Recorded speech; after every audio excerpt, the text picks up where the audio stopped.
在云山的带领下，云岚宗终于露出世偶遇故人，身陷险境。失利时刻，心系吴昊等人安危的萧炎及时赶到，悍然出手，震撼全场。Thời gian qua đi, ở tại bên trong một gian phòng nhỏ, Tiêu Viêm cùng vị đường chủ tên Hàn Trì rất nhanh đã cùng nhau luận bàn. Nhìn Tiêu Viêm, người kia thanh âm vang lên nói: "Đa tạ Tiêu Viêm tiểu huynh đệ đã đồng ý xuất thủ, nếu có gì cần xin cứ nói. Ta cần một ít dược liệu để trị thương, phải ít nhất 3 ngày mới có thể hoàn toàn bình phục." Nghe vậy, Hàn Trì kinh ngạc vô cùng. Ngay lập tức, ông ta liền gọi một vị ngũ phẩm luyện dược sư tới để chữa trị cho Tiêu Viêm. Thấy thế, Tiêu Viêm cũng không ngại ngần, bàn tay liền đưa ra. Nhìn hành động của Tiêu Viêm, vị luyện dược sư kia lập tức quán nhập linh hồn lực lượng, thăm dò cơ thể Tiêu Viêm.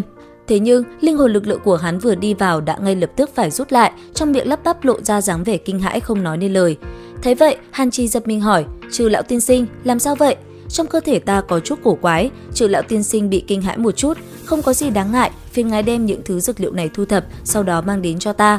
Các hạ xin yên tâm, ta sẽ chọn ra những dược liệu có dược lực được bảo tồn tốt nhất." Dứt lời, vị luyện dược sư tên Trư Kiền liền chắp tay, sau đó vội vã thối lui. Thế vậy, Hàn Trì cũng phải kinh ngạc. Không lâu sau, nhìn Hàn Tuyết, thanh âm vang lên nói: "Tuyết Nhi, người mang Tiêu Viêm huynh đệ đến một gian phòng nghỉ ngơi trước đi." Hàn Tuyết khẽ gật đầu, nhìn Tiêu Viêm, nàng cười nhẹ nói: "Tiêu Viêm đại ca, mời." Nghe vậy, Tiêu Viêm cũng không phản ứng gì, hướng về phía Hàn Trì cười ôm quyền, sau đó liền xoay người đuổi kịp Hàn Tuyết. Thời gian qua đi, không lâu sau, Tiêu Viêm đã có mặt ở tại một gian phòng nhỏ. Ngồi trên giường, Tiêu Viêm lẩm bẩm nói: "Cái tên Hồng Thần kia tuy tính tình có chút ương ngạnh, thế nhưng thực lực của hắn cùng chính mình có chút tương đồng, thiên phú tu luyện quả là kinh người. Thôi vậy, sau khi trả mối nhân tình này xong, ta phải rời khỏi đây. Trước khi đan hội bắt đầu, nếu có thể, ta sẽ dùng hết khả năng đột phá đấu tông. Tuy rằng cực kỳ khó khăn, nhưng vì giành được Tam Thiên Diệm Viêm Hỏa, đành phải liều thôi." Tới đây, Tiêu Viêm khẽ thở dài. Bất chợt như nhớ ra gì đó, anh ấy liền lấy ra một cái bình ngọc. Sau đó, khi Tiêu Viêm mở nắp của nó ra, đạo bóng dáng của Hàn Phong cũng liền xuất hiện. Thấy thế, Tiêu Viêm hắng giọng nói: "Hưởng thụ đủ chưa? Người đến tột cùng muốn như thế nào? Trực tiếp lấy mạng ta đi. Nói cho ta biết, hồn điện giam lão sư ở đâu? Cứu lão gia hỏa kia, người nghĩ hồn điện muốn tới là tới sao?" Nghe vậy, Tiêu Viêm vẫn chống cằm xuống bàn, không nói gì, bàn tay vung lên, liền khiến kình lực mang theo hỏa diệm nóng cháy ép xuống, làm Hàn Phong đau đớn đến tận xương tủy, không ngừng giãy giụa. Thấy thế, Tiêu Viêm nói: "Có lẽ người hưởng thụ vẫn chưa đủ, một khi đã vậy, tiếp tục hưởng thụ thêm 1 năm nữa đi." Đừng, ta nói, ngươi còn có một cơ hội, nói, ta cho ngươi biết địa điểm giam giữ Dực Trần, ngươi thả ta rời đi sao? Ngươi không có tư cách cò kè mặc cả với ta." Dứt lời, Tiêu Viêm sắc mặt 10 phần hàn ý. Vẫn Lạc Tâm Viêm bao phủ bên ngoài, lại muốn mạnh mẽ siết chặt linh hồn Hàn Phong. Thấy thế, tên kia vội vã nói: Dừng lại, ta nói hết cho ngươi. Hồn điện tại Trung Châu Tây Vực, ở địa phương gọi là Minh Thành, có một cái phân điện tồn tại, Dực Trần chính là bị trấn áp ở đó." Trung Châu Tây Vực, Minh Thành sao? Tới đây, ánh mắt Tiêu Viêm trở nên ngưng trọng, hỏi tiếp: "Phân điện kia có bao nhiêu nhân thủ hồn điện thủ hộ?" Nghe nói có mấy danh hộ pháp, hơn nữa còn một gã tôn lão, đây là phân điện tương đối trọng yếu nên hồn điện phái ra cường giả chân chính thủ hộ. Tới đây, Tiêu Viêm nhớ lại sự việc lần trước, linh hồn của mình bị người khác cắt đứt, hẳn có liên quan đến tôn lão này. Suy nghĩ một hồi, Tiêu Viêm nhìn Hàn Phong nói: "Hy vọng lời ngươi nói là thật, nếu không, đến lúc đó ngươi dùng muốn bỏ mạng cũng không được." Dứt lời, Tiêu Viêm liền thu lại Hàn Phong vào bình ngọc, sau đó để vào trong nạp giới. Xong xuôi, Tiêu Viêm nhắm hở hai mắt tiến nhập trạng thái tu luyện. Không lâu sau, Hàn gia đã cho người mang dược liệu tới. Sau khi lấy được dược liệu, Tiêu Viêm lần lượt đóng chặt cửa, bắt đầu luyện chế đan dược và tĩnh dưỡng. Thời gian trôi qua, rốt cuộc ngày ước chiến cũng tới. Đứng trước cửa phòng Tiêu Viêm, ánh mắt của Hàn Nguyệt và Hàn Tuyết hiện lên một nét ngưng trọng. Nhìn Hàn Nguyệt, Hàn Tuyết thanh âm vang lên nói: "Hắn như thế nào còn chưa đi ra? Hôm nay đã là ngày thứ 3 rồi." "Yên tâm đi, lấy hiểu biết của ta đối với hắn, tất nhiên sẽ đúng hẹn." "Tỷ, ngươi nói hắn sẽ không xảy ra chuyện gì đó chứ?" Thấy đứa em của mình sốt sắng như vậy, Hàn Nguyệt không đáp mà hỏi lại: "Tuyết Nhi, ngươi thích Tiêu Viêm phải không?" Tỷ nói bậy bạ gì đấy? Ta cùng với hắn quen biết không được bao lâu mà." "Ta chỉ nhắc nhở muội thôi, người xuất sắc như hắn rất khó quan tâm đến ai. Hơn nữa, hắn cũng có người mình yêu rồi. Nào có như tỷ nghĩ thế." Đúng vào lúc này, ở bên trong căn phòng, cánh cửa chợt mở ra, Tiêu Viêm liền chậm rãi bước về phía hai nữ nhân trước mắt. Thấy vậy, Hàn Nguyệt thanh âm vang lên nói: "Tiêu Viêm, chúng ta đi thôi, tới giờ rồi." "Đến giờ rồi sao? Đi thôi, đừng để Hàn bá phụ bọn họ phải chờ lâu." Dứt lời, ba người liền tiến về phía trước.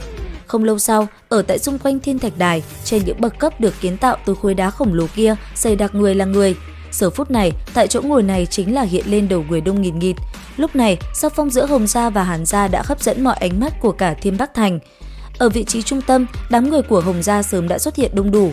Nhìn qua, chính giữa xuất hiện một lão gia hỏa gương mặt có chút gian xảo, người này chính là cha của Hồng Thần. Thế nhưng, chỉ ít phút sau, người của Hàn gia cũng tới. Từ trên không trung, 5 đạo thân ảnh lần lượt phóng xuống đặt chân lên thạch đài. Nhất thời, một luồng khí thế mạnh mẽ mang theo uy phong xuất hiện. Thấy vậy, cha Hồng Thần thanh âm vang lên nói: "Hàn gia chủ, người đã tới rồi, ta còn tưởng rằng hôm nay ngươi ngưng chiến." Hồng gia chủ suy nghĩ quá nhiều rồi, nếu Hồng gia đã muốn hòa bình 10 năm với Hàn gia ta tự nhiên sẽ ủng hộ đến cùng. Chỉ sợ hảo ý này không thành, phải đem nhi nữ thêm vào. Ở bên cạnh, Hồng Thần nhìn về phía Hàn gia nói: "Thời gian của ta không có nhiều, sau chuyện này ta còn phải trở về tu luyện." Dứt lời, thân hình hắn ta quỷ dị di chuyển, chỉ trong tích tắc đã xuất hiện trên thiên thạch đài, ngẩng đầu ánh mắt kiêu ngạo nhìn hàng ghế Hàn gia, quát: "Đánh rồi hãy nói, đến tột cùng là ai xuất chướng?" Nghe được tiếng quát Hồng Thần, ánh mắt toàn trường đều chuyển hướng về phía hàng ghế Hàn gia, cuối cùng chiếu thẳng đến trên người Hàn Nguyệt. Thấy thế, Hàn Nguyệt thanh âm vang lên nói: "Đối thủ của ngươi không phải là ta, mà là hắn." Dứt lời, Hàn Nguyệt liền chỉ tay về phía Tiêu Viêm. Đối diện với những ánh mắt đang chăm chú nhìn vào, Tiêu Viêm chậm rãi đứng dậy, chợt thân hình phóng lên thẳng tắp như hỏa tiễn, dừng vững vàng ở thạch đài trên quảng trường.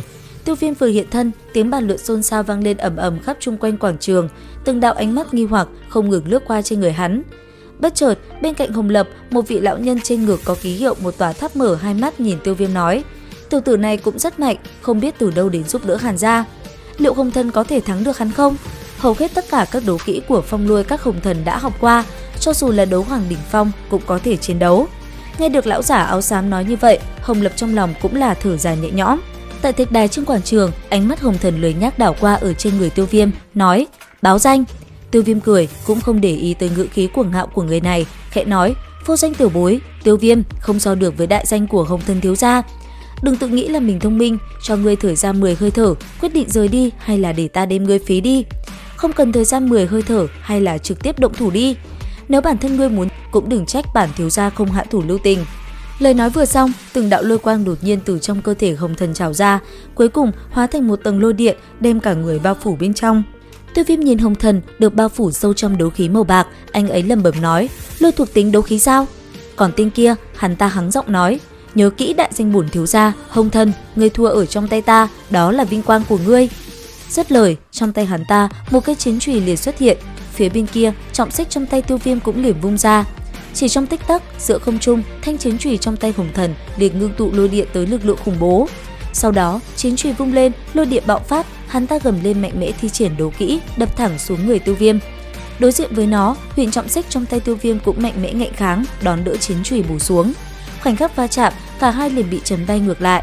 Thế nhưng ngay lập tức, tên kia đã hành động, thi triển Tam Thiên Lôi Động lao về phía Tiêu Viêm.